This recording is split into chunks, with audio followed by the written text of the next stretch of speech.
નમસ્કાર વિદ્યાર્થી મિત્રો, આપણે બુકમાં પેજ નંબર 42માં કોયડો 2.4 સુધી શીખ્યા હતા. દરેક જણા બુક ખુલ્લી રાખશે. બુકમાં પેજ નંબર 42 જુઓ, ચેપ્ટર નંબર 2 ભાગ 1. એમાં કોયડો 2.4 જે હેનરીના નિયમનો દાખલો હતો, એ દાખલો અગત્યનો હતો જે આપણે શીખી ચૂક્યા હતા. એના નીચે તમને થિયરી આપી છે સામેના પેજ સુધી. એ થિયરીનું હેડિંગ આપ મારી દો, હેનરીના નિયમના અનુપ્રયોગો. અનુપ્રયોગો મતલબ એપ્લિકેશન્સ, ઉપયોગો બી સમજી શકો, મહત્વ સમજી શકો, ક્યાં ક્યાં એ વપરાય એ પણ સમજી શકો. આનો મતલબ એપ્લિકેશન્સ, અનુપ્રયોગો. તો હેનરીનો નિયમ ક્યાં ક્યાં વપરાય છે? તો ઠંડા પીણાની બનાવટમાં આપણે જાણીએ છીએ, ઠંડા પીણાની બનાવટમાં શું હોય? તો સામાન્ય આકૃતિ બનાવું છું કે એક પાત્રમાં પાણી ભરેલું હોય, એમાંથી દબાણપૂર્વક CO2 વાયુ પાસ કરવાનો, પાત્રને બંધ કરી દેવાનું. જેટલું દબાણ વધુ હોય તેટલો CO2 વધુ દ્રાવ્ય થાય, આપણે જાણીએ છીએ. મતલબ કે ઠંડા પીણા બનાવતી, સોડા વોટર બનાવતી જે ફેક્ટરી હોય, એ ફેક્ટરીમાં હેનરીના નિયમના સિદ્ધાંતનો ઉપયોગ થયો કહેવાય, હેનરીના નિયમનો ઉપયોગ થયો કહેવાય. કે જેટલું દબાણ વધારે એટલું CO2 વાયુની દ્રાવ્યતા વધારે, એટલે કે દબાણપૂર્વક એમાં વાયુ ભરવામાં આવે છે.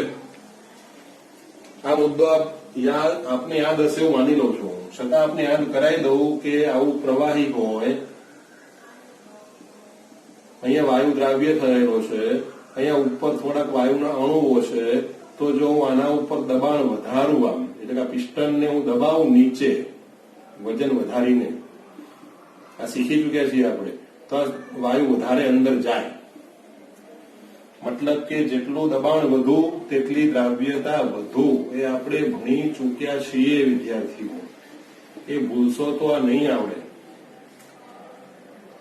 જેટલું દબાણ વધુ, પ્રેશર જેટલું વધારે, તેટલી વાયુની દ્રાવ્યતા વધારે. મતલબ કે વાયુની દ્રાવ્યતા શેના પર આધાર રાખે છે? દબાણ પર. આ સિમ્પલ વસ્તુ આપણે જાણીએ છીએ કે વાયુની દ્રાવ્યતા દબાણ પર આધાર રાખે છે. બરાબર? જેટલું દબાણ વધારે એટલી દ્રાવ્યતા વધારે. બીજો મુદ્દો, એમાં મેં એક મેઇન શબ્દ લખ્યો છે અહીંયા, બેન્ડ્સ. શું લખ્યું છે? બેન્ડ્સ. કયા બેન્ડ? વગાડવાના આવે છે એ બેન્ડ? ના ભાઈ, આ બેન્ડ્સ એક પ્રકારના રોગનું નામ છે, એક પ્રકારની શારીરિક પરિસ્થિતિનું નામ છે. પણ આ બેન્ડ્સ એટલે શું એ આપણે સમજી લઈએ કે બેન્ડ્સ કોને કહેવાય. તમારા માટે નવો શબ્દ છે. તો ખાસ કરીને જે મરજીવા હોય, મરજીવા એટલે કે સમુદ્રમાં તળિયે બધી શોધખોળ કરે, તળિયે ડૂબકી મારે, સ્કુબા ડાઇવિંગ પણ કહી, સ્કુબા શબ્દ સાંભળ્યો હશે. સ્કુબા ડાઇવિંગ એટલે કે દરિયામાં અમુક ઊંડાઈ સુધી જવું.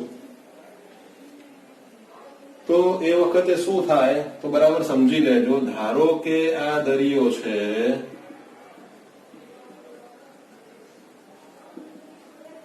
ધારો કે આ દરિયો છે, બરાબર? અને આપણે જાણીએ છીએ કે દરિયાની સપાટી પર, એટલે કે સમુદ્રની સપાટી આગળ વાતાવરણનું દબાણ આશરે 1 એટમોસ્ફિયર જેટલું હોય. પણ કોઈ વ્યક્તિ આની અંદર ડાઈવ લગાવે અને ધારો કે વ્યક્તિ અહીંયા પહોંચી જાય અમુક ઊંડાઈએ, તો જેમ જેમ એ નીચે જશે એમ દબાણ વધશે. જ્યારે સ્કુબા ડ્રાઈવર જે હોય, સ્કુબા ડાઈવર જે હોય, ડ્રાઈવર ને ડાઈવર મતલબ કે મરજીવા જે હોય, એ જયારે સમુદ્રની નીચે જાય, અંદર તરફ જાય, એમ દબાણમાં વધારો થાય. દબાણ વધે એના કારણે શું થાય? આ વ્યક્તિના શરીરમાં જે વાયુ હોય, એમાં ખાસ કરીને આપણે N2 ની વાત કરીએ છીએ આ બેન્ડ્સ માટે. તો દબાણ વધવાના કારણે N2 વાયુની દ્રાવ્યતા લોહીમાં વધી જાય. શું થાય? N2 વાયુની દ્રાવ્યતા લોહીમાં વધી જાય, મતલબ કે જે N2 વાયુ હોય એ લોહીમાં વધારે પ્રમાણમાં દ્રાવ્ય થાય જ્યારે આ વ્યક્તિ નીચે હોય ત્યારે. હવે આ વ્યક્તિનું કાર્ય પતી જાય એટલે આ વ્યક્તિ ક્યાં આવશે? ધીમે ધીમે ઉપરની તરફ આવશે, અને જેમ જેમ વ્યક્તિ ઉપર આવશે એમ દબાણ શું થશે? ઘટે. દબાણમાં શું થશે? ઘટાડો. દબાણ ઘટે તો દ્રાવ્યતા પણ ઘટે, મતલબ કે રુધિરમાં જે N2 ઓગળ્યો હશે એની દ્રાવ્યતા ઘટશે, મતલબ કે N2 વાયુ બહાર નીકળશે પરપોટા સ્વરૂપે.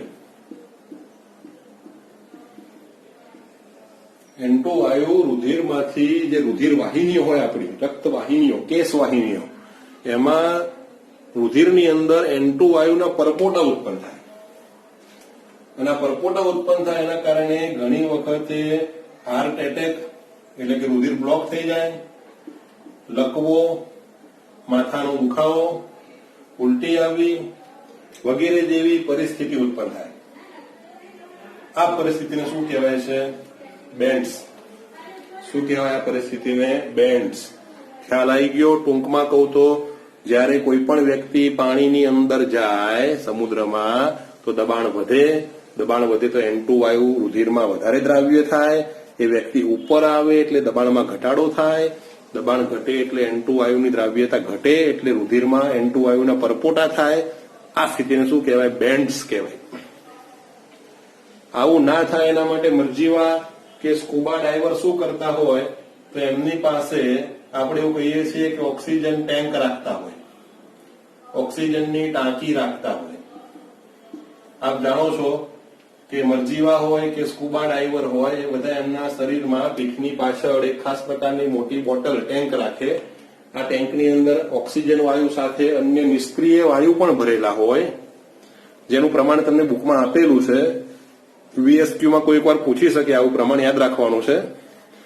તો એના કારણે આ બેન્ડ્સ જે થાય એનાથી બચી શકાય છે. ક્લિયર? બીજો મુદ્દો? ઓકે. ત્રીજો મુદ્દો સમજીએ. શું લખ્યું છે મેં? એનોક્સિયા. શું લખ્યું છે? એનોક્સિયા. બેન્ડ્સમાં શું હતું? આપણે સમુદ્રમાં એટલે કે જમીનની સપાટીથી આપણે નીચેની તરફ ગયા હતા. એનોક્સિયામાં આપણે જમીનની સપાટીથી ઉપરની વાત કરવાની છે. ધારો કે આ સપાટી છે, ત્યાંથી ઉપર તરફ એટલે કે પર્વતારોહકની વાત કરું છું. માઉન્ટ એવરેસ્ટમાં તમે કદાચ વેકેશનમાં જાઓ સાયકલ લઈને, ત્યારે આવી સ્થિતિ થવાની શક્યતા છે. તો જ્યારે તમે સમુદ્રની સપાટીથી ઉપર જાઓ તેમ તેમ આપ જાણો છો, પ્રાઇમરીમાં શીખ્યા છો કે દબાણમાં શું થાય? ઘટાડો થાય. દબાણમાં ઘટાડો થાય એના કારણે જે ઓક્સિજન વાયુ હોય એની દ્રાવ્યતા ઘટે. આપણે કે જે ખવા પાતળી થઈ જાય, બધી વાત આપણે ભણ્યા છીએ પ્રાઇમરીમાં. મતલબ કે ફેફસાને કે હૃદયને જરૂરી માત્રામાં O2 મળતો નથી, અને એના કારણે પણ નસકોરી ફૂટવી, ચક્કર આવવા તથા કદાચ વિચારી ના શકાય, શરીર નબળું પડી જાય, વ્યક્તિ નીચે પડી જાય, આવી બધી પરિસ્થિતિ થાય. આ બધી પરિસ્થિતિને શું કહે છે? એનોક્સિયા કહે છે. કારણ કે O2ની દ્રાવ્યતા ઘટી જાય. આવું નિવારવા માટે પર્વતારોહકો પણ એમની પાસે ઓક્સિજનના સિલિન્ડર રાખતા હોય છે કે ઓક્સિજન ઘટી જાય તો એ ઓક્સિજન વાયુનો ઉપયોગ કરી શકે. તો આ મુદ્દો આપણે ચલાવવાનો બાકી હતો. સામાન્ય થિયરી છે, આમ જાણવા લાયક થિયરી છે, કદાચ આમાંથી VSQ પૂછી શકે. હવે આપણે એક નવો મુદ્દો ચાલુ કરવા જઈ રહ્યા છીએ, જે ખૂબ જ અગત્યનો મુદ્દો છે. ખૂબ જ ધ્યાન આપજો. આપણે હેનરીનો નિયમ ભણ્યા, હવે ભણીએ રાઉલ્ટનો નિયમ. રાઉલ્ટ નામના વૈજ્ઞાનિકે આપેલો નિયમ, જેને રાઉલ્ટનો નિયમ કહેવાય. પણ આ નિયમ ભણતા પહેલા તમને ધોરણ 11નો બાષ્પ દબાણનો મુદ્દો યાદ હોવો જોઈએ. કયો મુદ્દો? બાષ્પ દબાણ મતલબ વેપર પ્રેશર. આ મુદ્દો ધોરણ 11ની બુકમાં હતો. વિદ્યાર્થીઓને એમ કહેતા બુકમાં હતો પણ અમારા મગજમાં તો નથી. તો જો આપને બાષ્પ દબાણ વિશેની ખબર નહીં હોય તો રાઉલ્ટના નિયમમાં કઈ જ ખબર નહીં પડે તો સૌથી પહેલા હું આપને બાષ્પ દબાણ ધોરણ 11 નું યાદ કરાવું છું, પછી આપણે રાઉલ્ટનો નિયમ સ્ટાર્ટ કરીશું. ચાલો વિદ્યાર્થીઓ, આપણે હવે બાષ્પ દબાણ વિશે સમજીએ. ધોરણ 11 નો મુદ્દો આપને યાદ કરાવી રહ્યો છું બાષ્પ દબાણની વ્યાખ્યા સાથે. 12મા ધોરણમાં તમને આની કોઈ જ સમજૂતી આપી નથી, કારણ કે બિચારા લેખક મિત્રોને તો મગજમાં શું હોય કે સાયન્સના વિદ્યાર્થીઓ તો બહુ સિન્સિયર હોય, બધા નિયમિત વાંચતા હોય, બધાએ યાદ રાખેલું જ હોય, બાષ્પ દબાણ એટલે શું બધા જાણતા જ હોય. પણ ઓરિજિનલ સ્થિતિ તો અમે જાણીએ છીએ કે વિદ્યાર્થીઓ શું શું અને કયું કયું અને કેટલું કેટલું જાણે છે. તો એના માટે મને લાગે છે કે મારે બાષ્પ દબાણ તમને યાદ કરાવવું જ પડશે. ચલો યાદ કરીએ. બાષ્પ દબાણ, વેપર પ્રેશર. બાષ્પ દબાણ એટલે શું? તો ધારો કે આ એક પાત્ર છે, આ પાત્રની અંદર મેં કોઈ પ્રવાહી ભર્યું કે જેની બાષ્પ બની શકે. આ બાષ્પશીલ પ્રવાહીના અણુઓ છે એમ માની લઈએ છીએ આપણે.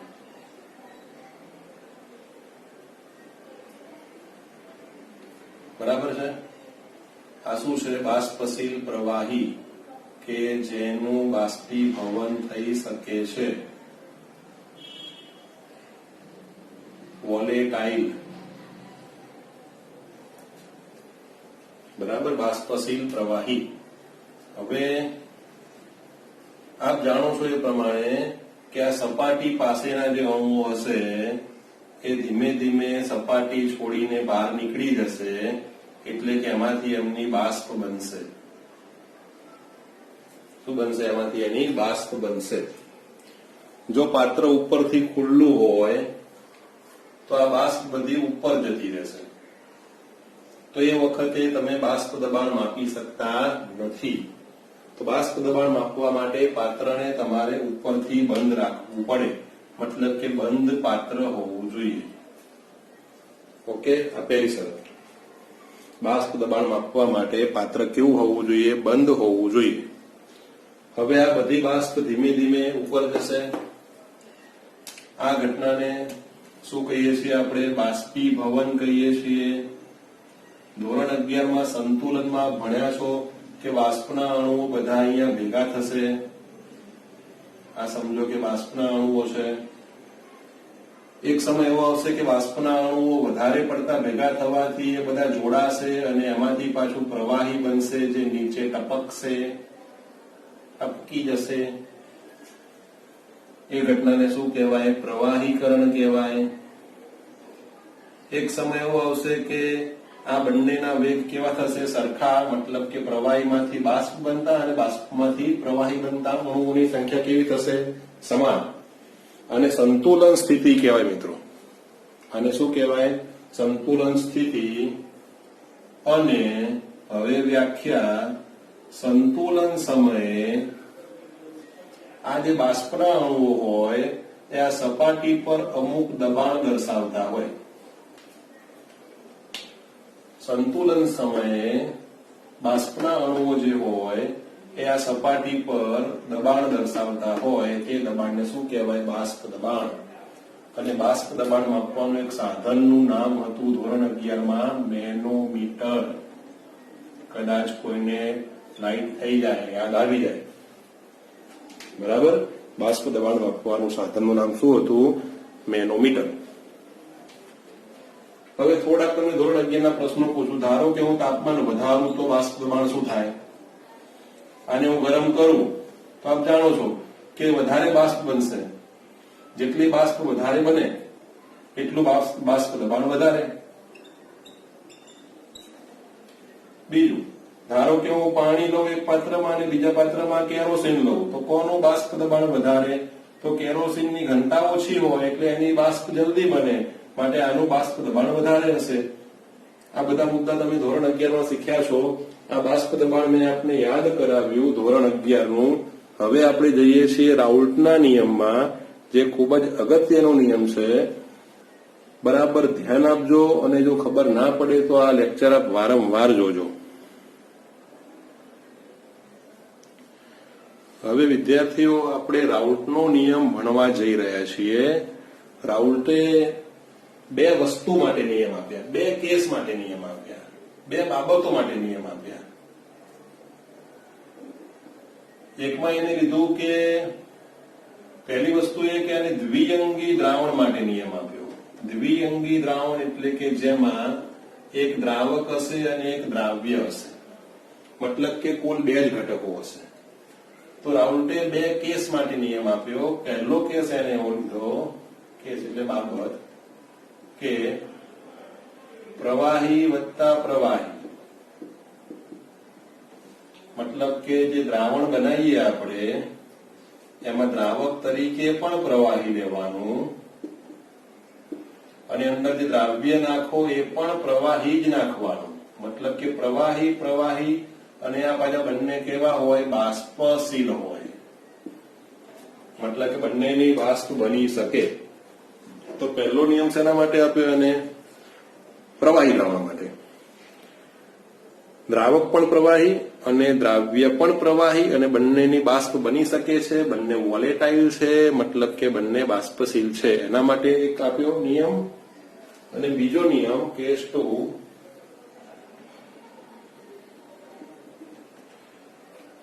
ઘન દ્રાવ્ય અને પ્રવાહી દ્રાવક માટે આપ્યો.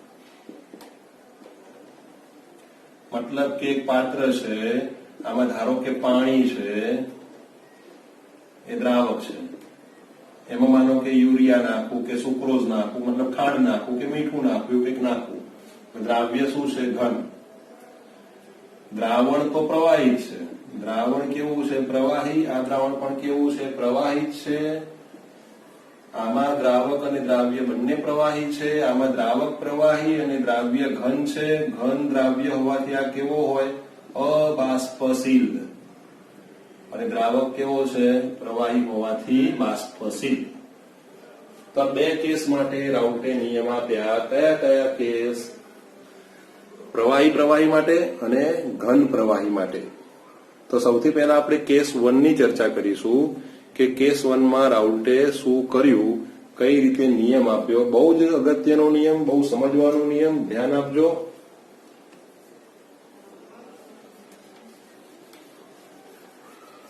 રાઉલ્ટનો નિયમ આપણે ભણીએ છીએ, એમાં પહેલા કેસ માટે ભણીએ છીએ. પહેલો કેસ એટલે દ્રાવક પણ પ્રવાહી, દ્રાવ્ય પણ પ્રવાહી, ટૂંકમાં એમાં રહેલા બંને ઘટકો કેવા છે? પ્રવાહી પ્રવાહી.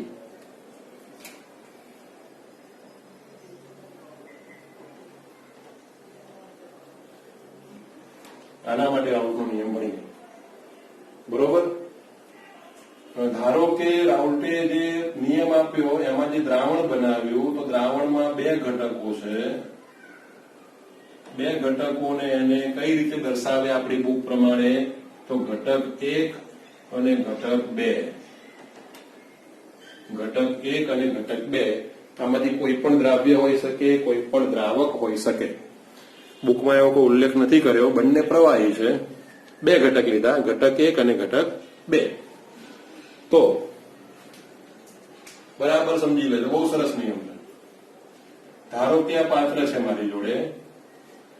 આ પાત્રમાં મેં અહીંયા ઘટક A લીધો છે. આ ઘટક A છે. આ પાત્ર ઉપરથી બંધ છે, બરાબર. અહીંયા આની બાષ્પ બનશે, સંતુલન સ્થપાશે અને એના કારણે આ પાત્ર આ સપાટી પર બાષ્પ દબાણ લાગશે, જે કોનું હશે? ઘટક A નું. એ બાષ્પ દબાણને કઈ સંજ્ઞાથી દર્શાવાય? P0A. આને શું વંચાય? P ડિગ્રી નથી, ઘણા વાંચતા હોય, પણ ઓરિજિનલ શબ્દ શું છે? PA0 અથવા P0A, જે બોલો એ, બરાબર. P0A. P0A એટલે શું? જ્યારે માત્ર આ એક જ ઘટક હોય, આની અંદર બીજું કોઈ મિશ્રણ નથી, માત્ર એક જ છે. માત્ર બેન્ઝીન તો ખાલી બેન્ઝીન જ, બીજું અન્ય પદાર્થ એમાં મિક્સ કરેલો નથી. ચોપડીમાં એના માટે શબ્દ વાપર્યો છે શુદ્ધ. શુદ્ધ ઘટક 1. શુદ્ધ એટલે અશુદ્ધિ, શુદ્ધિકરણ એવું નથી. શુદ્ધ એટલે એક અને માત્ર એક, એ પોતે એકલો. ક્લિયર? ઓકે. એક બીજું પાત્ર લઉં છું. આ બીજા પાત્રમાં ધારો કે ઘટક બી છે, ઘટક 2 છે કે બી, જે બોલો એ. ધારો કે અહીંયા એ ની જગ્યાએ હું બુક પ્રમાણે 1 લખું, અહીંયા હું 1 લખું તો એ શું થશે? P01 બુક પ્રમાણે લખું છું, બાકી એ બી લખો તો બી ચાલે, સાચું છે. હવે આ પાત્રને પણ ઉપરથી બંધ કર્યું છે, અહીંયાથી બાષ્પ બનશે, સંતુલન સ્થપાશે અને અહીંયા પણ સપાટી પર બાષ્પ દબાણ લાગશે. આ બાષ્પ દબાણને શું કહેવાય? P2 અથવા P02, જે બોલવું હોય તે. ક્લિયર? નોટ નો મતલબ શું વિદ્યાર્થીઓ? ઉપર નોટ લખ્યું છે એનો મતલબ મગજમાં ક્લિયર કટ રાખજો. નોટ એટલે એ પોતે શુદ્ધ, એકલો જ શુદ્ધ ઘટક 2. બંને પાત્રો કેવા છે? અલગ અલગ. ક્લિયર? પડી ખબર આમાં આપને? હવે હું શું કરું છું? આ ઘટક 1 અને આ ઘટક 2 ને કોઈ એક પાત્રમાં મિક્સ કરું છું. ઘટક 1 અને ઘટક 2 ને કોઈ એક ત્રીજા પાત્રમાં મિક્સ કરું છું. આ એક પાત્ર છે, બંધ પાત્ર છે, એટલે કે ઘટક મિક્સ કર્યા પછી એને બંધ કર્યું છે. તો આની અંદર એના પણ અણુઓ હશે અને બી ના પણ હશે. ધારો કે આવા બી ના છે, એમ જ આવું બતાવું છું, અને આવા એ ના હશે. આ એ ના છે, સોરી, એ અને બી બોલું છું, પણ આપણે બુક પ્રમાણે જઈએ છીએ. આ ઘટક 2 છે, આ ઘટક 1 છે. આ બંને બાષ્પશીલ છે, તો અહીંયા પણ આમની બાષ્પ બનશે, સંતુલન સ્થપાશે, સપાટી પર દબાણ આવશે, જેને બાષ્પ દબાણ કહેવાય. આ બાષ્પ દબાણ અહીંયા બંને ઘટક મિક્સ કર્યા આપણે, એટલે આ દ્રાવણ બન્યું કહેવાય. શું બન્યું? આ દ્રાવણ. તો અહીંયા દ્રાવણનું કુલ બાષ્પ દબાણ કેટલું થશે એની વાત આપણે કરવાની છે. કે દ્રાવણનું કુલ બાષ્પ દબાણ કેટલું થશે? તો ઘણા વિદ્યાર્થીઓ માની લે છે કે આનું P1 નોટ છે, આનું P2 નોટ છે, તો આનું P1 not plus P2 not થશે. પણ આવું ના થાય, કારણ કે બંને ઘટક ભેગા થાય એટલે બાષ્પ દબાણમાં કંઈક ફેરફાર થાય. તો અહીંયા હું ખાલી આટલું લખું છું, P1 અને P2 પ્લસ P2. પણ આ P1 અને P2 શું છે પાછું? તો આપણે જાણીએ છીએ, આ આકૃતિ હું આ વસ્તુ જવા દઉં છું અત્યારે. અહીંયાથી P total is equal to P1 plus P2, મતલબ કે દ્રાવણનું ટોટલ બાષ્પ દબાણ એ ઘટક 1 અને ઘટક 2 ના બાષ્પ દબાણના સરવાળા જેટલું થશે. તો સમજો, P1 નોટ અને P1 આ બંનેમાં ફેર શું? વિચાર.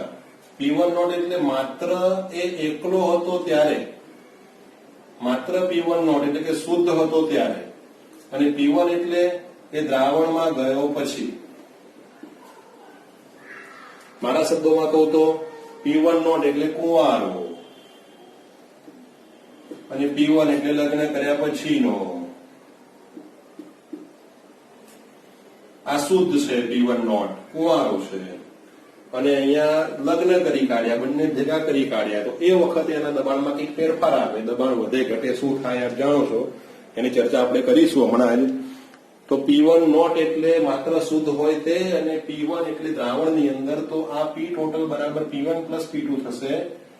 પણ P1 શું છે? તો રાઉલ્ટે એવું કહ્યું, આપણે જાણીએ છીએ, આપણે અગાઉ એક નિયમમાં ભણી ચૂક્યા છીએ કે P ચલે છે X, જ્યાં X એટલે મોલ અંશ. કેપિટલ X લઉં છું. જો ભૂલથી સ્મોલ x થઈ જાય તો બહુ ચિંતા ના કરતા, કારણ કે બુકમાં ઘણી જગ્યાએ સ્મોલ x છાપીને પણ તમને આપ્યું છે આ થિયરીમાં. પણ એ બહુ ચિંતાનો વિષય નથી. પરીક્ષામાં તમારા માર્ક પણ એના નહીં કપાય, ચિંતા ના કરો. આપણે એવું હેનરીમાં શીખ્યા હતા વિદ્યાર્થીઓ કે આંશિક દબાણ મોલ અંશના સમપ્રમાણમાં હોય, પછી આવું કર્યું હતું કે P બરાબર KH into X. આ નિયમ કોનો હતો? પણ હેનરીનો. આપણે અત્યારે શું શીખીએ છીએ? રાઉલ્ટ. તો રાઉલ્ટના નિયમમાં તો આ તો લાગવાનું છે કે આંશિક દબાણ મોલ અંશના સમપ્રમાણમાં હોય માટે P is equal to P naught X. આ નિયમ છે રાઉલ્ટનો. તો હેનરી અને રાઉલ્ટના નિયમમાં શું ફેર લાગે છે તમને? તો ઘણા કહેશે કે સાહેબ અચળાંકમાં ફેર છે. હેનરીમાં અચળાંક શું છે? KH, અને રાઉલ્ટમાં અચળાંક શું લીધો છે? P naught. એ તો વાત સાચી જ છે, પણ મહત્વનો તફાવત એ છે કે હેનરીએ નિયમ શેના માટે આપ્યો? દ્રાવ્ય તરીકે શું હતું એમનામાં? વાયુ. અને દ્રાવક તરીકે શું હતું? પ્રવાહી. આ બહુ મહત્વનો. ઠંડા પીણા. હેનરી આવે એટલે તરત ઠંડા પીણા મગજમાં આવવા જોઈએ કે ઠંડા પીણા માટે હેનરી નિયમ આપ્યો, CO2 વાયુ. રાઉલ્ટે જે નિયમ આપ્યો આ મુદ્દા માટે, એમાં બંને પ્રવાહી છે. બુકમાં તમને પાછળ આ બંનેની સરખામણી આપેલી છે, જે મુદ્દો અત્યારથી આપણે પૂરો કર્યો. આટલો એક નાનો ફકરો છે. તો રાઉલ્ટના નિયમ પ્રમાણે P ચલે છે X, એટલે કે આંશિક દબાણ ઘટકના મોલ અંશના સમપ્રમાણમાં હોય માટે આ ચલે છે દૂર કરવું છે. તો અચળાંક મૂક્યો P1 naught. P1 naught એટલે શું? P naught એટલે શું? શુદ્ધ પદાર્થનું વાષ્પ દબાણ. તો આના ઉપરથી હું શું લખી શકું? ચલો આકૃતિ જવા દઉં છું, કારણ કે નિયમ લાંબો છે, જગ્યા નથી આપણી જોડે.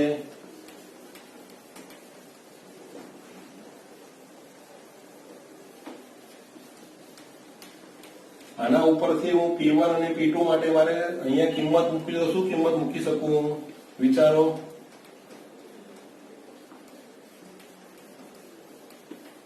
ઝડપથી.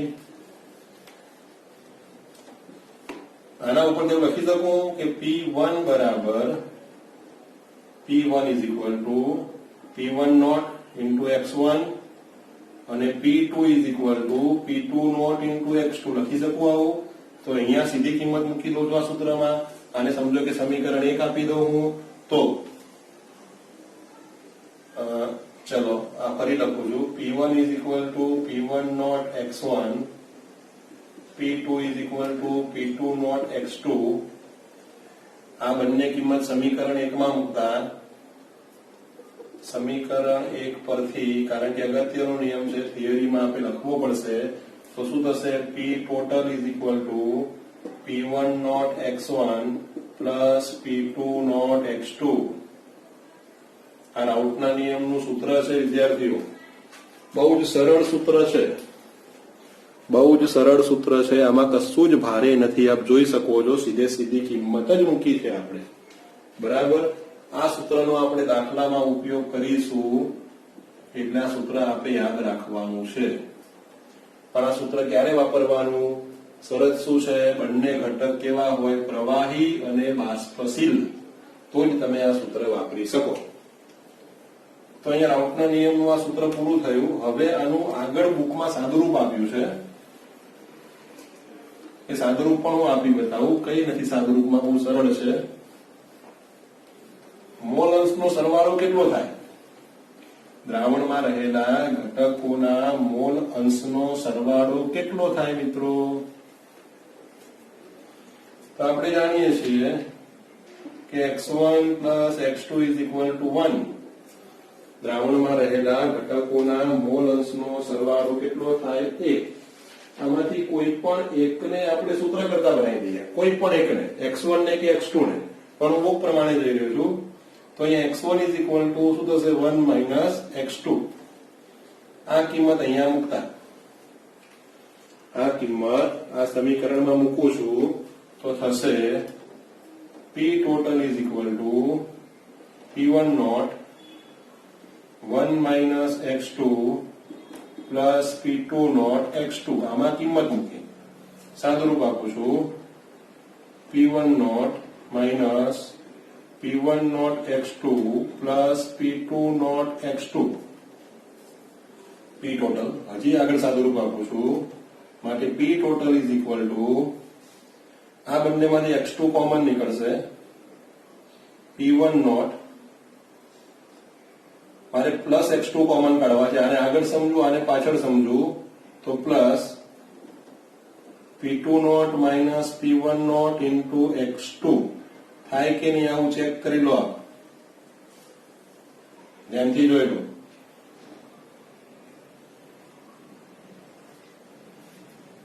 x2 કોમન કાઢ્યા આટલું સાદું રૂપ તો સાયન્સ વાળાને આવડતું જ હોય આમાં કે મારે ખાસ સમજાવવાનું ના હોય તો પી ટોટલ બરાબર શું થશે P1 નોટ પ્લસ કૌંસમાં P2 naught minus P1 not x2 બરાબર ચોપડીની અંદર આ સૂત્રનો દાખલાનો ઉપયોગ કર્યો છે પણ આપણે આવું સૂત્ર યાદ નહીં રાખીએ આપણે આવું સૂત્ર યાદ રાખવામાં તકલીફ પડશે તમે ભૂલી જશો કે શું આગળ પાછળ આવે આપણે આ સૂત્રથી જ દાખલા ગણીશું કોઈ વિદ્યાર્થી x2 ને પણ સૂત્ર કરતા બનાવી શકે અને આવું સાદુરૂપ આપી શકે તો અહીંયા એને P2 નોટ આવશે અહીંયા P1 અહીંયા P2 અહીંયા x1 આવશે એવો પ્રયત્ન જાતે કરી શકો તો હવે બુકની અંદર એક આલેખ આવ્યો છે વિદ્યાર્થીઓ આલેખ જુઓ બહુ જોરદાર આલેખ છે જો આ નિયમ પૂછાય પરીક્ષામાં તો આપે આલેખ દોરવો પડે આર્યો પણ બધા વિદ્યાર્થીઓ આલેખ ગોખી મારે છે હું આપને આલેખ સમજાવું છું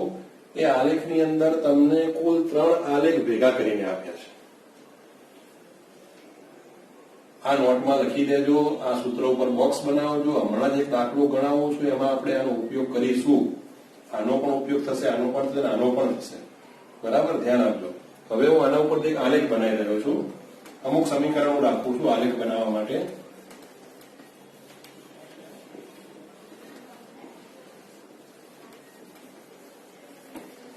આ 3 સમીકરણ રાખ્યા છે કે જેના ઉપરથી હું આલેખ બનાવીશ 3 આલેખનું કોમ્બિનેશન કરીને તમને ચોપડીમાં એક આલેખ આપ્યો છે બરાબર આને સમીકરણ 1 સમજી લઈએ આપણે આ સમીકરણ 2 સમજી લઈએ અને આ સમીકરણ નંબર 3 સમજી લઈએ બરોબર હવે આ સમીકરણ 1 2 અને 3 કેવા છે તો y બરાબર mx પ્લસ c જેવા છે જે આપણે આગળના લેક્ચરમાં વાત કરી હતી મતલબ કે y અક્ષ ઉપર મારે પ્રેશર લેવું પડશે x અક્ષ આ y અક્ષ અહીંયા મારે પ્રેશર લેવું પડશે y બરાબર mx તો x તરીકે મારે અહીંયા મોલન્સ લેવા પડશે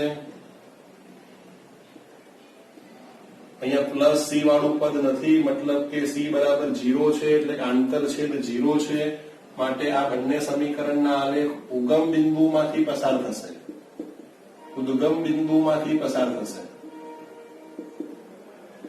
આવું આપ મેથ્સમાં બી ભણતા હશો અને ફિઝિક્સમાં પણ ભણતા હશો આપણે અગાઉના લેક્ચરમાં પણ વાત કરી હતી પણ છતાં હું તમને આલેખ દોરીને સમજાવું છું ધારો કે મારે સમીકરણ 1 માટે આલેખ દોરવું છે તો અહીંયા P1 આવશે અહીંયા શું આવશે x1 આવશે અહીંયા x1 0 હોય ઉગમ બિંદુ છે અહીંયા 0.5 હોય અહીંયા 1 હોય મોલન્સ 1 થી વધારે ના હોય તો ધારો કે અહીંયા હું x1 બરાબર 0 મૂકું આ સમીકરણમાં x1 બરાબર 0 મૂકું અહીંયા તો P1 બરાબર શું આવશે P1 નોટ ઇન્ટુ 0 માટે સોરી x1 બરાબર 0 ઓકે સાચું છે તો P1 શું આવશે 0 તો મને બે બિંદુ અહીંયા મળશે 0 0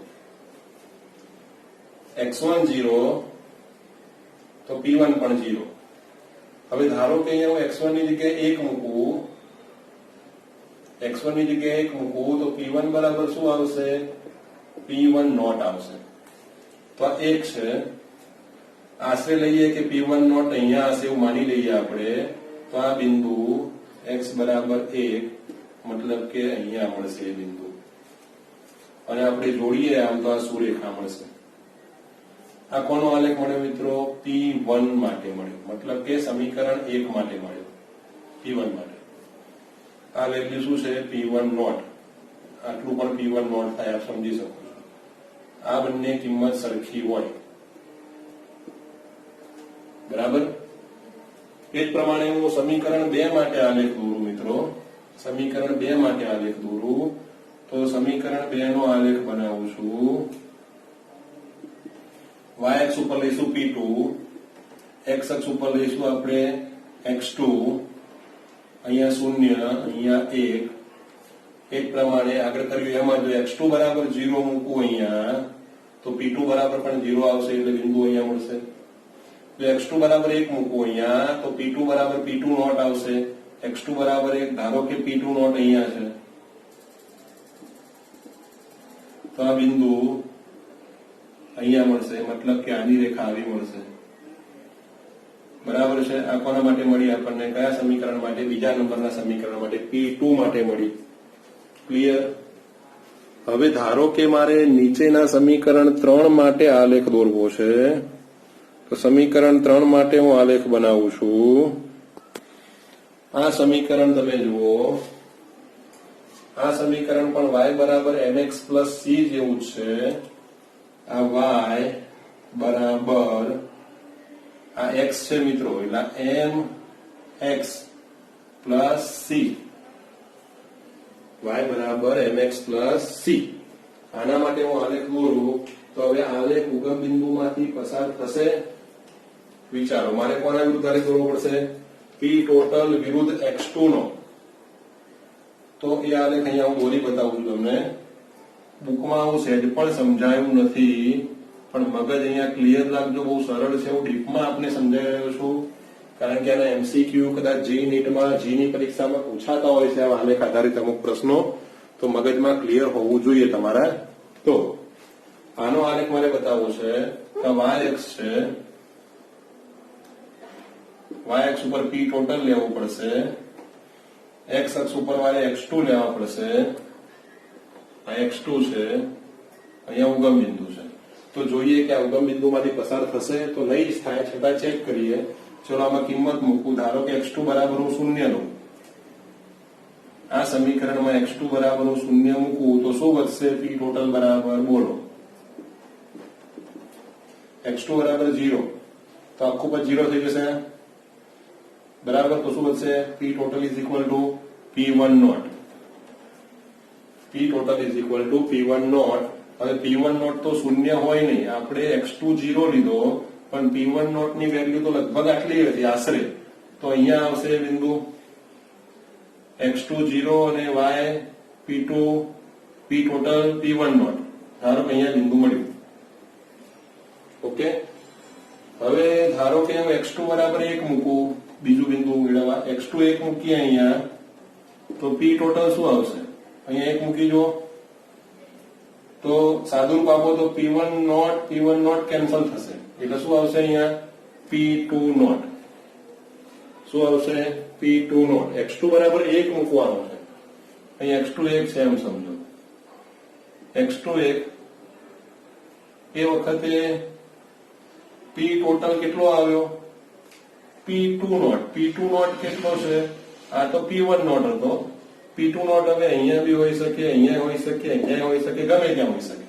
આપણે બુક પ્રમાણે જઈએ છીએ. P2 નોટ એમને ઉપર બતાવ્યો છે કારણ કે એમને ધારણા કરી છે કે P2 નોટ P1 નોટ કરતા વધારે છે એવું નીચે આલેખમાં લખ્યું છે. એમને એવી શરત મૂકીને એમને આલેખ બતાવ્યો છે. બાકી એવું ફિક્સ નહીં કે P2 નોટ જ વધારે હોય, P1 નોટ બી વધારે હોય, બંને સરખા બી હોય, ગમે તે હોઈ શકે. ક્લિયર? તો આ P1 નોટ અહીંયા છે અને ધારો કે P2 નોટ અહીંયા મળ્યો. આ બંનેને જોડીએ તો આલેખ આવો મળશે. આ આલેખ કોના માટે મળ્યો? P ટોટલ માટે મળ્યો. ક્લિયર? પડી ખબર? હવે બુકમાં શું કર્યું છે? આ ત્રણેય આલેખને ભેગા કર્યા છે અને એક આલેખમાં સમજાવ્યું છે. તો હું આપને બુકનો આલેખ પણ દોરી બતાવું છું, બરાબર સમજી લેજો. અહીંયા મેં આપને પરફેક્ટ ડિટેલમાં સમજાવ્યું છે. બુકમાં આની કોઈ સમજૂતી નથી. હવે આપણે બુકનો આલેખ જોઈએ છીએ. જુઓ વિદ્યાર્થીઓ, બોર્ડ ઉપર મેં બુકનો આલેખ દોર્યો છે કે બુકમાં તમને રાઉલ્ટના નિયમનો આલેખ આ રીતે બતાવેલો છે. પરીક્ષામાં આપણે આ જ આલેખ દોરવાનો છે. પેલો આલેખ દોરો તો બી કઈ વાંધો નથી, બરાબર, પણ બોર્ડની પરીક્ષામાં જેમ બને એમ બુક પ્રમાણે લખવું સારું. ઓકે, તો આ આલેખ આપ જુઓ. 3 આલેખનું મિશ્રણ છે, પહેલો, બીજો અને ત્રીજો. હમણાં આપણે આલેખ દોર્યા હતા, યાદ કરો કે એક આલેખ આપણે આમ દોર્યો હતો, બીજો આલેખ પણ અહીંયા જ દોર્યો હતો, પણ ધારો કે હું બીજા આલેખને આ રીતે દોરું કે y અક્ષ આમ બતાવું અને x અક્ષ આમ બતાવું, બરાબર, અને પછી આ બંને આલેખને જોઈન્ટ કરી દઉં. તો આ મિત્રો y અક્ષ છે, આ x અક્ષ છે, આ બીજી y અક્ષ છે અને એની જ x અક્ષ છે. તો આવો આલેખ અહીંયા છે, જુઓ આ y અક્ષ છે અને આ x અક્ષ છે. એક આલેખ આમ છે, જુઓ આ રહ્યો આપણે હમણાં દોર્યો. એ જ પ્રમાણે આ પણ y અક્ષ છે, જે આની સામે પણ બતાવી શકાય. ધોરણ 12 માં આવ્યા છો હવે, તો આ x અક્ષ છે, તો એનો આલેખ આ y અક્ષ, આ x અક્ષ, એનો આલેખ બે આવો આવશે. આલેખ 1 અને 2 બંને શેમાંથી પસાર થાય છે? ઉગમ બિંદુમાંથી, જુઓ, બરાબર. અને ત્રીજો આલેખ છે આ p ટોટલ નો, જે આપણે હમણાં જ ભણ્યા કે ઉગમ બિંદુમાંથી પસાર ના થાય, એ આ પ્રમાણે આવે. ક્લિયર?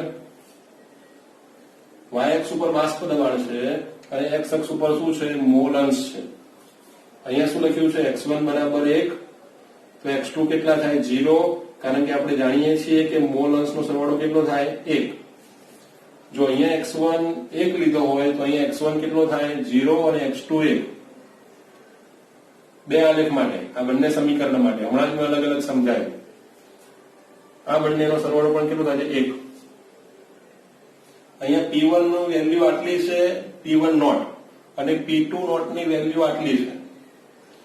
તમે જોઈ શકો છો કે P1 નોટ કરતા P2 નોટ વધારે છે, પણ મિત્રો ફરી કહી દઉં કે અહીંયા ધારણા કરી છે કે P2 નોટ ની વેલ્યુ વધારે છે, એવું સ્વીકારીને આલેખ દોરેલો છે. જો P1 નોટ વધારે હોય તો આલેખમાં અહીંયા P1 નોટ, અહીંયા P2 નોટ, તો આ પ્રમાણે પણ બદલાય.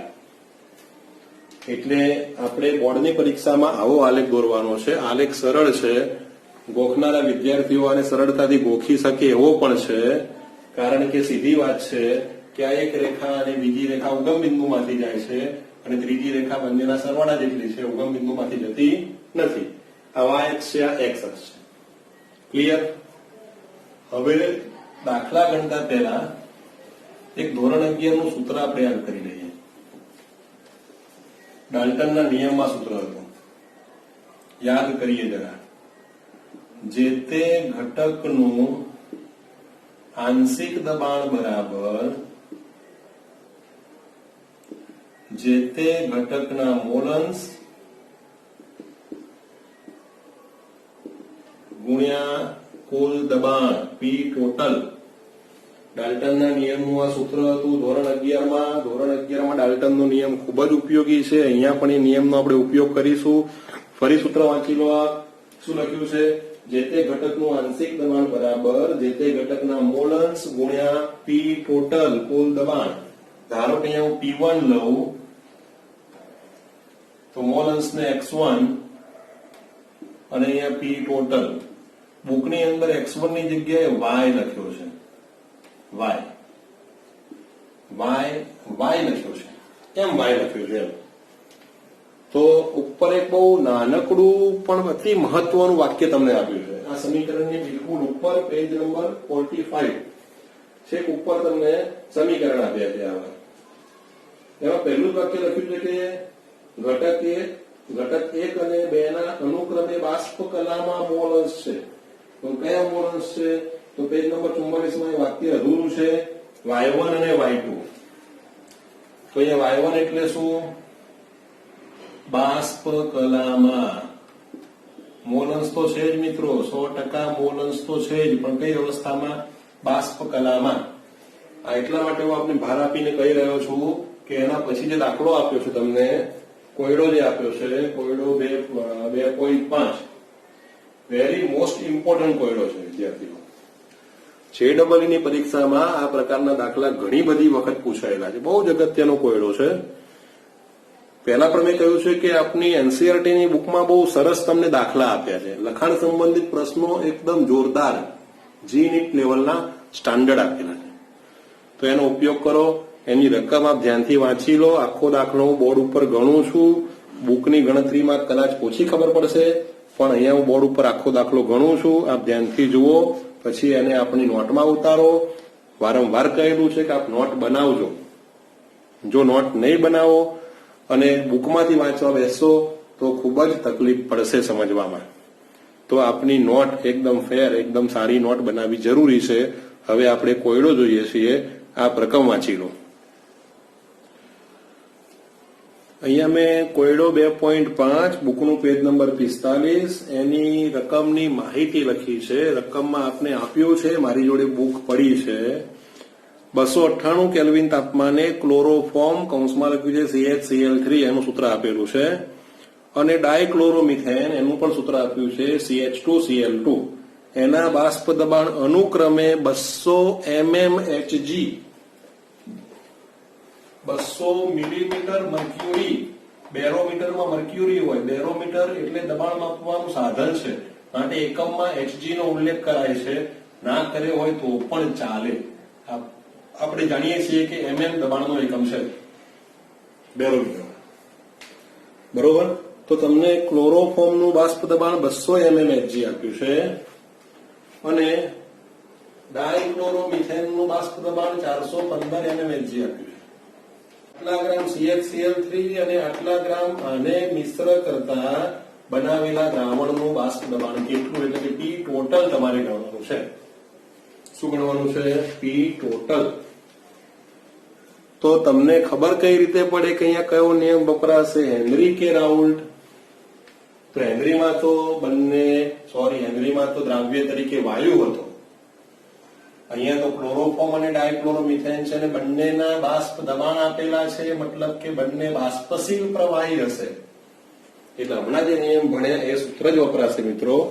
તો અહીંયા મારે P ટોટલ શોધવું છે. તો આપણે જાણીએ છીએ સૂત્ર ડાયરેક્ટ યાદ ના આવે તો શું કરવાનું? તો P ટોટલ બરાબર P1 plus P2. P1 plus P2 બરાબર P ટોટલ લઈએ છીએ.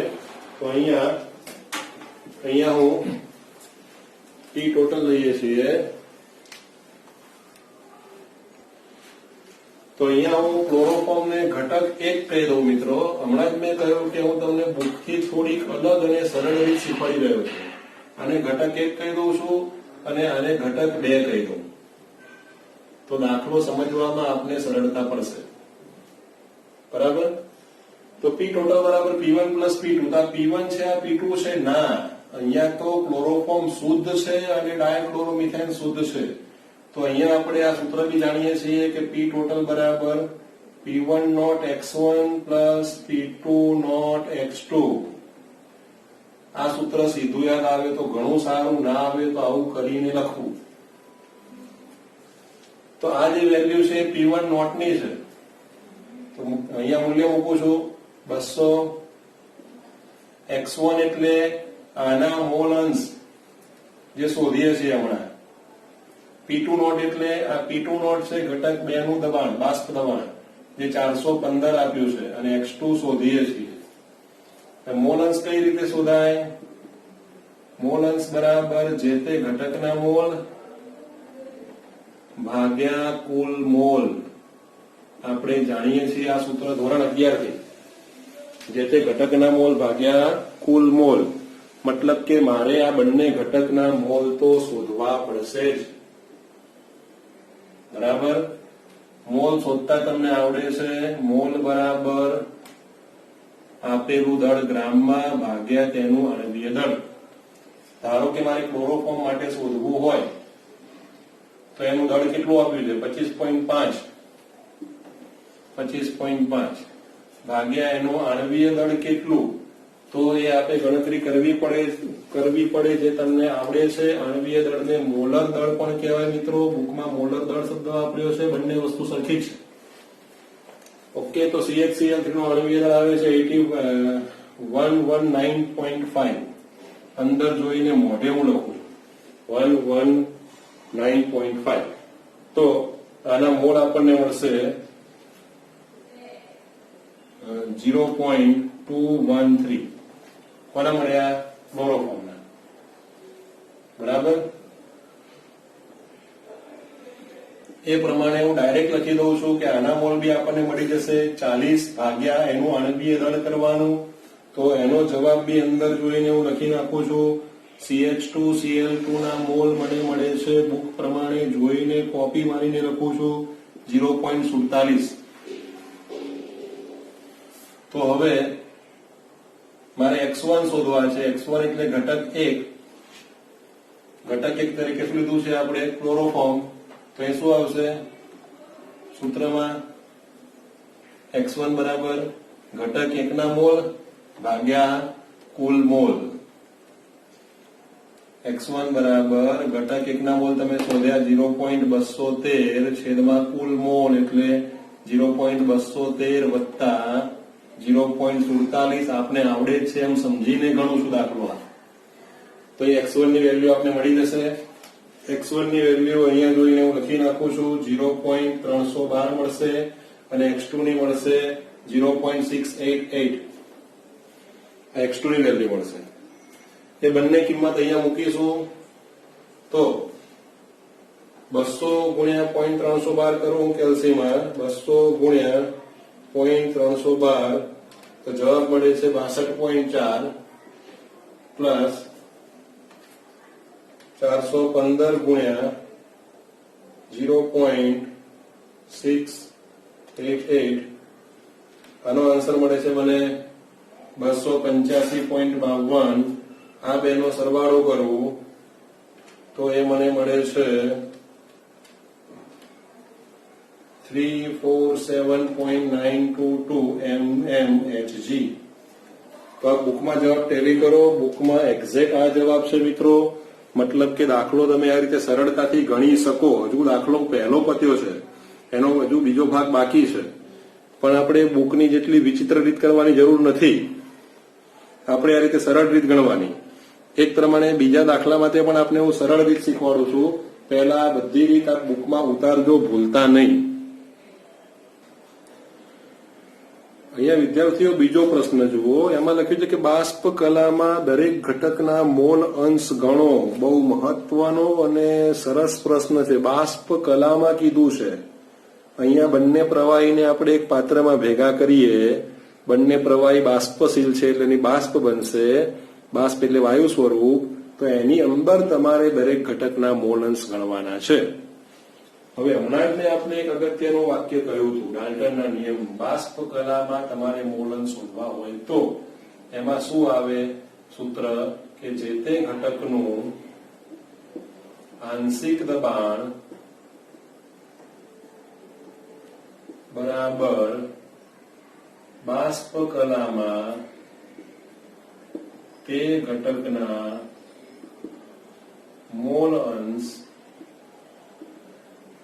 બાષ્પ કલામાં તે ઘટકના મોલ અંશ ગુણ્યા પી ટોટલ. આ સૂત્ર ભૂલતા નહીં. બુકમાં અહીંયા YI કેવું કરીને તમને આપ્યું છે, હમણાં જ મેં આપને કહ્યું. તો આ સૂત્રના માંથી આપણે આ વસ્તુ શોધવાની છે. એટલે પી ટોટલ તો આપણે હમણાં જ શોધી કાઢ્યું.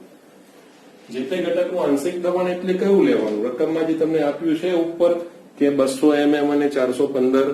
તો ના મિત્રો, અહીંયા શું લખ્યું છે? જે તે ઘટકનું આંશિક દબાણ, મતલબ કે દ્રાવણની અંદર દ્રાવણ બનાવ્યા પછીની વાત છે. આ તો શું હતું? જયારે એકલું હતું એટલે નોટ વાળું હતું વિદ્યાર્થીઓ. P1 નોટ હતું અને આ શું હતું? P2 not. કુંવારું, લગ્ન કર્યા વિનાનું હતું, કુંવારું હતું. આ શેનું છે? લગ્ન કર્યા પછીનું. તો આપણે સૂત્ર જાણીએ છીએ, હમણાં જ ગણ્યું કે P ચલે છે x માટે P is equal to P naught x. અહીંયા P1 મૂકવું, અહીંયા P1 નોટ મૂકવું, અહીંયા x1 મૂકવું અને એક પ્રમાણે અહીંયા P2 is equal two P2 not x2 મૂકવું. તો આ P1 એટલે આ થશે. તો પહેલા મારે આ ગણવું પડશે, P1 અને P2 ગણવું પડશે, પછી આ શોધાશે. આ તો આપણે જાણીએ છીએ. P ટોટલ આપણે શોધ્યું 347.9. આટલું આપણે શોધી કાઢ્યું. 92 કે એવો આવતું આપણે આન્સર. ચલો હવે ઘટક એક આપણા માટે છે ક્લોરોફોર્મ. તો એનું P1 નોટ કેટલું છે? 200. એના મોલન્સ પણ આપણે શોધી કાઢ્યા હતા વિદ્યાર્થીઓ આગળ કે 0.312 હતા. અને એનો આન્સર બી મેં હમણાં જ ગણીને કહ્યો હતો, પણ બોર્ડ લૂછી નાખ્યું અને ફરી ગણવું પડશે. કે 0.312 ગુણ્યા 200 બુકમાં છે જ તૈયાર 62.4 mmHg. આ કોના માટે આવ્યું? P1 એટલે ક્લોરોફોર્મ માટે. એ પ્રમાણે P2 પણ ગણી લઈએ તો P2 નોટ કેટલા છે? 415 અને X2 કેટલા શોધ્યા હતા આપણે? તો X2 આપણે શોધ્યા હતા 0.688. 415 ગુણ્યા એટલા બરાબર આવે છે 285.5 mmHg. ક્લિયર? હવે દાખલો પૂરો થઈ ગયો. કેમ પૂરો થઈ ગયો? હવે આ સૂત્રમાં કિંમત મૂકું. જે તે ઘટકનું આંશિક દબાણ મતલબ કે ઘટક 1 માટે હું ગણું અહીંયા તો P1 ઇઝ ઇક્વલ ટુ એના મોલ અંશ, જેને હું Y1 કહું છું, કારણ કે આગળ આપણે X1 સંજ્ઞા આપી દીધી. આપણે X1 જે સંજ્ઞા આપી એ મોલ અંશ માટે હતી. અહીંયા Y1 પણ મોલ અંશ માટે જ છે, પણ બંનેમાં ફેર શું છે? પેલું દ્રાવણ માટે હતું, કેપિટલ X હતું, જે એ દ્રાવણમાં રહેલા મોલ અંશ હતા. અહીંયા Y શું છે? બાષ્પ કલામાં રહેલા મોલ અંશ છે. બરાબર સમજો. બરાબર? ભૂલથી X1 લખાઈ જાય પણ કિંમત આપણે ભૂલથી પેલી ના મૂકાઈ જાય જોઈ લેવાનું. બરાબર? આ તો આપણે શોધવાનું છે. Into P total. ચલો, ઘટક 1 માટે P1 આવ્યું 62.4. આ મારે શોધવું છે. P ટોટલ છે આપણી જોડે 347.9. therefore Y1 is equal to 62.4 upon 347.9 is equal to answer. બરાબર? બુકમાં આ જ રીત કરેલી છે. 62.4 ભાગ્યા 347.9 જવાબ આવે છે 0.18 mmHg. સોરી, આ તો મોલ અંશ છે, એનો કોઈ એકમ નહીં હોય. mmHg એકમ ના આવે, આ મોલ અંશ છે, માટે એનો જવાબ આવશે 0.18. એ પ્રમાણે આપ Y2 પણ ગણી શકો, જે આપે ગણવાનો છે. તો અહીંયા દાખલો પૂરો થાય છે. જેની જોડે બુક હોય એ લોકો બુકમાં જુઓ, નીચે નોંધ કરીને આપ્યું છે. એ નોંધનો આપણે સમજ માટે ઉપયોગ કરવાનો છે, પરીક્ષામાં લખવાની નથી. નોંધમાં શું લખ્યું જુઓ કે CH2Cl2 ઘટક CHCl3 કરતા વધુ બાષ્પશીલ છે. એટલે એવું કહેવા માંગે છે કે આ ઘટક જે છે એ આના કરતા વધારે બાષ્પશીલ છે. એવું કેમ? સીધી વાત છે. આનું બાષ્પ દબાણ 200 છે, આનું બાષ્પ દબાણ 415 છે, વધારે બાષ્પ દબાણ આનું છે, મતલબ કે આમાંથી વધારે બાષ્પ બનતી હશે. જેટલી વધારે બાષ્પ બને એટલું બાષ્પ દબાણ વધારે, અને જેટલી વધારે બાષ્પ બને એટલો એ પદાર્થ વધારે બાષ્પશીલ હોય. તો આ પરથી કહી શકીએ કે CH2Cl2 એ CHCl3 કરતા વધુ બાષ્પશીલ હશે. ક્લિયર? તો દાખલો 2.5 પૂર્ણ થાય છે. હવે જો સ્વાધ્યાયમાં આ રીતના કોઈ દાખલા હોય તો હું આપને હોમવર્કમાં આપું છું. પહેલા હું જોઈ લઉં કે સ્વાધ્યાયમાં કયા કયા દાખલા છે, પણ આ ખૂબ જ અગત્યનો કોયડો આપણે ગણ્યો હમણાં. અહીંયા મેં હોમવર્કમાં સ્વાધ્યાયના ખૂબ જ ઓછા દાખલા લખ્યા છે. ખૂબ જ ઓછા છે. ધોરણ 12 માટે તો વિદ્યાર્થીઓ ઓછા જ કહેવાય. ચિંતા ના કરતા, બહુ દાખલા નથી. આપ જોઈ શકો છો કે 4 ને 4 8 ને 4 12 ને 4 16 ને 4 20 જ દાખલા છે. માત્ર ને માત્ર 20 દાખલા તમને આપ્યા છે. આ દાખલા ઉપર રાઉન્ડ કેમ કર્યો છે? તો કદાચ આ પણ દાખલો, આ બંને દાખલા હમણાં જ આપણે દાખલો શીખ્યા એવો જ છે. આગળના બધા દાખલા મોલાલિટી, નોર્માલિટી, મોલારિટી, પીપીએમ એ બધાના છે. અમુક દાખલા હેનરીના નિયમના છે. આ 20 દાખલા જેને આવડી જાય તેને સમજી લેવાનું કે આ ચેપ્ટર 50% આવડી ગયું. પણ બધા વિદ્યાર્થીઓને આ દાખલા નહીં આવડે. પણ મારી એક વિનંતી છે કે દરેક વિદ્યાર્થી આના માટે પ્રયત્ન તો કરે જ. ખાલી સૂત્રો પણ મૂકે, એમાં કિંમતો પણ મૂકે, બસ મગજને કસો. દરેક દાખલાની રકમ ધ્યાનથી વાંચો, આપેલી માહિતી જુઓ, નોટમાં આપેલી માહિતી સંજ્ઞા સાથે લખો, જે શોધવાનું હોય એનું સૂત્ર લખો, કઈ કિંમત ખૂટે છે તે જુઓ, કયો નિયમ વપરાશે તે જુઓ, અને આપ 20 દાખલાનો પ્રયત્ન કરો. ભલે 20 ખોટા પડે, એની ચિંતા ના કરો. હું આપને શીખવાડીશ. 1 વાર ગણો, 2 વાર ગણો, 3 વાર ગણો. અને જો આપની પાસે કદાચ ગાઈડ પડી હોય કે કોઈ પ્રકાશન પડ્યું હોય કે કોઈ એનસીઆરટીની આપણી રેફરન્સ બુક પડી હોય, આપણી બુકના સ્વાધ્યાયના દાખલા જેમાં આપેલા હોય, તો તો આપ જાતે એક બે વાર ટ્રાય કરીને પછી એમાં પણ જોઈ શકો કે આપ શું ભૂલ કરો છો. પણ આ 20 દાખલા આપે મને હોમવર્કમાં લખીને મોકલવાના છે. જવાબ ના આવે તો આપે જે ટ્રાય કર્યો ખોટો એ પણ લખીને આપે ફરજિયાત મને મોકલવાનો છે. જો આપને એક પણ દાખલો નહીં આવડે તો બધા દાખલા હું આપને બોર્ડ ઉપર શીખવાડીશ, એની કોઈ ચિંતા ના કરો. પણ મારો એક જ ધ્યેય છે કે આપ પ્રયત્ન કરો, બસ આપ મહેનત કરતા રહો. આવતા લેક્ચરમાં આપણે આ દાખલા જોઈશું. અમુક મને જે લાગશે કે શીખવાડવા જેવા છે શીખવાડીશ તમને. અને પછી આવતા લેક્ચરમાં આપણે એક પરીક્ષાની પણ વાત કરીશું. હું આ ચેપ્ટરની પરીક્ષા લઈશ આપની. એ પરીક્ષાનો ટાઈમ અને દિવસ આપને કહી દઈશ. તો આપ આની મહેનત કરવાની ચાલુ કરી દો. મેં આ પાઠનું પેમ્ફલેટ PDF સ્વરૂપે આપને મોકલેલું છે. ઝેરોક્સ કઢાવી શક્ય ના હોય તો આપ એ PDF માંથી સીધી વાંચી લેજો. ઝેરોક્સ કઢાવી શક્ય હોય તો એની ઝેરોક્સ પણ કઢાવી દેજો. સખત મહેનત કરતા રહો, સતત ભણતા રહો. દરેક વિષયમાં આ જ પ્રમાણે મહેનત કરતા રહો. મહેનત કરતા હો તો આરામ કરતા હો તો આરામ છોડી દો. સખત મહેનત કરો. Wish you all best of luck. કારણ કે હવે લોકડાઉન ખુલવાની સમય મર્યાદા તો ખબર નથી, પણ હું ધારું છું એ પ્રમાણે 2 થી 3 મહિના તો હજી ચાલશે. ટ્યુશન ક્લાસ કે સ્કૂલ ચાલુ થતા હજી 2 થી 3 મહિના લાગશે. તો આપના માટે આ કપરો સમય છે. આપે બધા લેક્ચર બધા વિષયમાં આ જ રીતે ભણવા પડશે અને ખૂબ જ દોડવું પડશે. તો માનસિક તૈયારી કરી લો કે આપ લોકોએ આગામી સમયમાં ભયંકર મહેનત કરવાની છે. એના વિના ચાલશે નહીં. Thank you very much.